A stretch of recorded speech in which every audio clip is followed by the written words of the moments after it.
All right, we're here with head softball coach Doug Chance. Coach Chance, you're coming off another year in which you won conference and Region 6 championships and made it to the National World Series for the third time in the past 5 years. Talk about the success of last year's team briefly.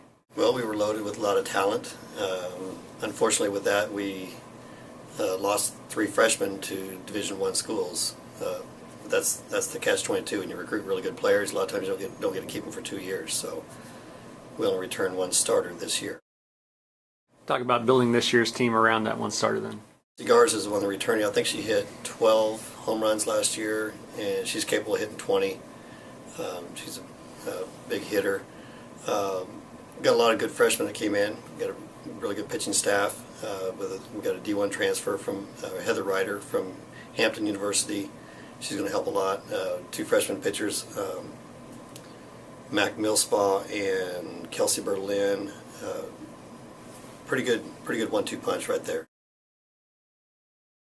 All right, so let's look at your pitching. Talk about the infield. In the infield, have freshman shortstop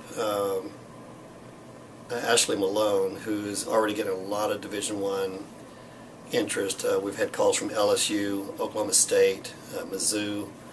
That's just to name a few. We've had several D1 schools that are inquiring about her. She's going to be a big help to replace Clarissa Navarro in the middle. Obviously, Kelsey Garza is back at second base. So we always want to be strong up the middle. I think those two will definitely make us strong up the middle. They don't have the best range, but they both have really good gloves. So. Right, and your outfield? The outfield this year, we've got a lot of competition out there. We've got 6 girls competing for 3 spots. We can go with a lot of power. I like having options like that. So it may change from day to day, just depending on the team we're facing and which lineup we go with. But I think all 6 of them are going to see a lot of time out there. And lastly, behind the plate? Behind the plate, we've got a freshman catcher with Alex Millspaw, who in a game, she just turns it up a notch. She threw out more runners this fall than any catcher we've had in an entire season.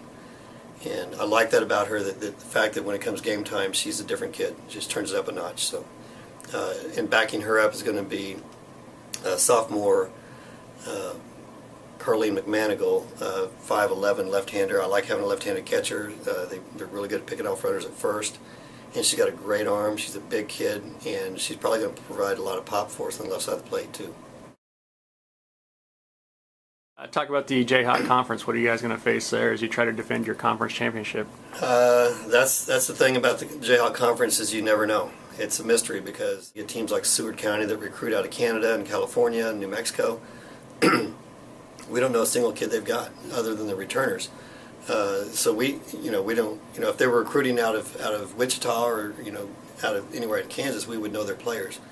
So it's always fun because you never know until you see them exactly what they've got. And, Barton County's a lot better this year. Garden City is always tough. They can always hit. The pitching's usually pretty average, but their hitting's always really good.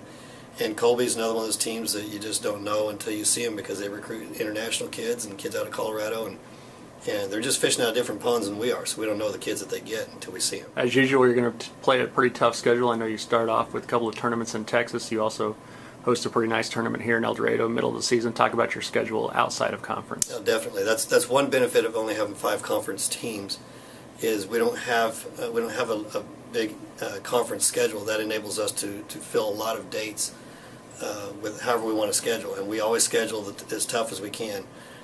For instance, when we go to Temple, Texas, we'll play number 3, number 7, and number 11 all in one day. Last year, our preseason schedule, 33% of our schedule was against top 20 teams, and this year it's going to be close to that as well. All right. Any other thoughts as you start to head into the 2012 season? Well, if we can stay healthy, I think we'll be pretty good. All right. Thanks, Coach. Okay. We got 3, 1, 2, 3, move out!